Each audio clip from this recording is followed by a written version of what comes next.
नमस्कार, दी ऑटरिंग में आपका स्वागत है। मैं हूं आशुतोष दीक्षित। रूस ने फिर जीता भारत का भरोसा, अमेरिका को लेकर बढ़ा शक। शीत युद्ध में जब दुनिया दो खेमों में बंट गई थी, तब भारत वैचारिक रूप से भी यूएसएसआर का करीबी ही था।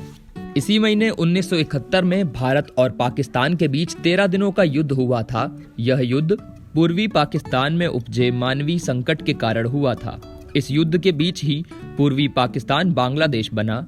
इससे पहले भारत पूरी दुनिया को पूर्वी पाकिस्तान में पश्चिमी पाकिस्तान के आधिपत्य को लेकर समझाने की कोशिश कर रहा था।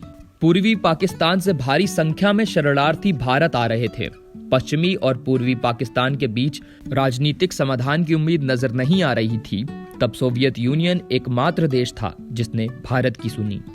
1971 में अगस्त महीने में भारत की तत्कालीन प्रधानमंत्री इंदिरा गांधी ने India Soviet treaty of peace, friendship and cooperation पर हस्ताक्षर किए। इस समझौते के तहत सोवियत यूनियन ने भारत को आश्वस्त किया कि युद्ध के स्थिति में वे राजनयिक और हथियार दोनों में समर्थन देगा।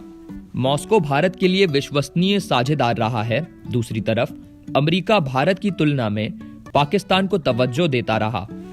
पूर्वी पाकिस्तान में जब संकट पैदा हुआ, तब अमेरिका ने उसकी उपेक्षा की। विश्लेषकों का कहना है कि अमेरिका के तत्कालीन राष्ट्रपति रिचर्ड निक्सन और राष्ट्रीय सुरक्षा सलाहकार हेनरी किसिंजर चीन से रिश्ता आगे बढ़ाने में पाकिस्तान को अहम पार्टनर के तौर पर देखते थे।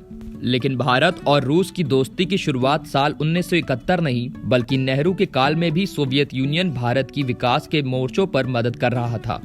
जानकारों के मुताबिक हाल ही के दिनों में एक बार फिर से रूस और भारत के रिश्तों में इस हद तक गर्मजोशी आई है कि अमेरिका तक की मोदी सरकार ने उपेक्षा कर दी है। इसी महीने 6 दिसंबर को रूसी राष्ट्रपति व्लादिमीर पुतिन भारत के दौरे पर आए थे। पुतिन की विदेश नीति पर नजर रखने वालों ने इसे काफी अहमियत दी। दिल्ली स्थित जवाहरलाल नेहरू यूनिवर्सिटी में रूस और मध्य एशिया अध्ययन केंद्र में राजन कुमार एसोसिएट प्रोफेसर हैं। उनसे पूछा कि क्या रूस से संबंधों को लेकर भारत अमेरिका की उपेक्षा कर रहा है। राजन कहते हैं, हाल के दिनों में अमेरिका को लेकर भारत का भरोसा कम हुआ है। अमेरिका ने जिस तरह अफगानिस्तान से अपने सैनिकों को वापस बुलाया, उस प्रक्रिया में भारत को बिल्कुल अलग थलग रखा। अफगानिस्तान में भारत का पूरा निवेश दांव पर लगा है। राजन कुमार कहते हैं, अमेरिका ने ब्रिटेन और ऑस्ट्रेलिया के साथ मिलकर ऑक्स रक्षा समझौता किया। इसके तहत ऑस्ट्रेलिया को परमाणु हथियार से लैस सबमरीन देने की बात है। इस समझौते से हिंद प्रशांत में चीन के बढ़ते प्रभाव को रोकने के तौर पर देखा जा रहा है। लेकिन इसका नतीजा यह हुआ कि ऑस्ट्रेलिया ने फ्रांस के साथ सबमरीन पर जो सौदा किया था, उसे रद्द कर दिया। फ्रांस ने इस प्रतिक्रिया में अमेरिका को आड़े हाथ लिया और कहा कि उसकी पीठ पे छुरा फोका गया है। ऐसे में एक संदेह ये भी है कि जब अमेरिका नेटो सदस्य फ्रांस के साथ ऐसा कर सकता है, तो भारत क्या है। राजन कुमार का मानना है कि भारत रूस की कीमत पर अमेरिका से संबंध नहीं गहरा सकता। राजन कुमार कहते हैं, भारत मल्टी इंगेजमेंट की पॉलिसी के आधार पर आगे बढ़ रहा है। मुझे लगता है कि यह यथार्थवादी दृष्टिकोण है। आज की दुनिया में अलायंस वाली विदेश नीति नहीं चलेगी। मुद्दा आधारित सहयोग ही आगे बढ़ सकता है। भारत ब्रिक्स और एससीओ में है तो क्वाड में भी है।